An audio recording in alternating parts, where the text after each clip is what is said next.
ଆସିଛି ସୁଯୋଗ ପ୍ରଭୁ ନାହାନ୍ତି ତ ତୁମ ପରେ କ୍ଷୁଧ ଖ୍ରୀଷ୍ଟଙ୍କୁ କରରେ ତ୍ୱରିତେ ସାକ୍ଷାତ ଶେଷ ବିଚାରର ଦିନ ଯେ ନିକଟ ବିବେଚ।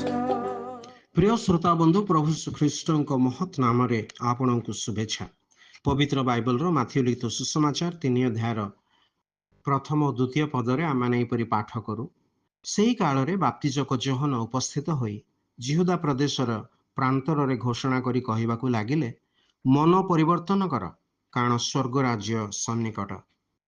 ଯଦି କୌଣସି ଧଳା ଲୁଗାରେ କିଛି ରଙ୍ଗ ଦେବାକୁ ହେବ, ତେବେ ତାହା ନିର୍ଦ୍ଦିଷ୍ଟ ରଙ୍ଗର ଦ୍ରବଣରେ ସମ୍ପୂର୍ଣ୍ଣ ରୂପେ ନିମଜ୍ଜିତ କରି ବାହାର କରିବାକୁ ହେବ।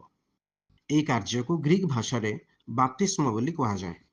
ଖ୍ରୀଷ୍ଟୀୟ ସମାଜରେ ଯେତେବେଳେ ଜଣେ ବ୍ୟକ୍ତି ଈଶ୍ୱରଙ୍କ ବାକ୍ୟ ଅନୁସାରେ ପରିତ୍ରାଣ ପ୍ରାପ୍ତ ହେବା ନିମନ୍ତେ ପ୍ରଭୁ ଶ୍ରୀଖ୍ରୀଷ୍ଟଙ୍କଠାରେ ବିଶ୍ୱାସ କରି ତାହାଙ୍କୁ ଗ୍ରହଣ କରନ୍ତି, ତେବେ ତାଙ୍କ ହୃଦୟର ପରିବର୍ତ୍ତନର ସାକ୍ଷ୍ୟ ଜଳରେ ନିମଜ୍ଜିତ ହୋଇ ପ୍ରଦାନ କରନ୍ତି। ବାପ୍ତିସ୍ମର ଅର୍ଥ ଆମେ ଏପରି ବୁଝିପାରୁ ଯେ ଏକ ସମାନ ହେବା। ପ୍ରଭୁ ଶ୍ରୀଖ୍ରୀଷ୍ଟ ଈଶ୍ୱର ହୋଇ ସୁଦ୍ଧା ମନୁଷ୍ୟ ସମାନ ହେଲେ, ଅର୍ଥାତ୍ ମାଂସ ରକ୍ତ ବିଶିଷ୍ଟ ଶରୀର ଧାରଣ କଲେ।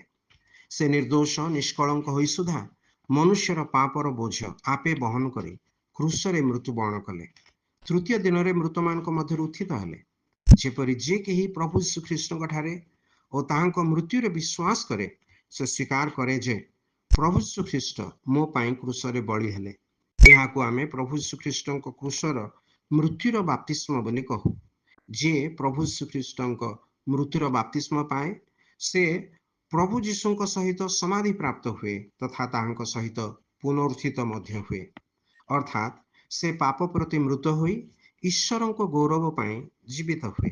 ଆପଣ ମଧ୍ୟ ଯେପରି ପାପ ଓ ପାପର ଦଣ୍ଡରୁ ରକ୍ଷା ପାଇ ପାପ କ୍ଷମା ପ୍ରାପ୍ତ ହୋଇ ପ୍ରଭୁ ଶ୍ରୀଖ୍ରୀଷ୍ଟଙ୍କଠାରେ ବିଶ୍ୱାସ କରି ପରିତ୍ରାଣ ପ୍ରାପ୍ତ ହେବେ ଏବଂ ପୁନରୁତ୍ଥାନର ଏକ ନୂତନ ଜୀବନ ଅନୁଭବ କରିବେ, ଈଶ୍ୱରଙ୍କ ନିକଟରେ ଆମର ଏହି ପ୍ରାର୍ଥନା।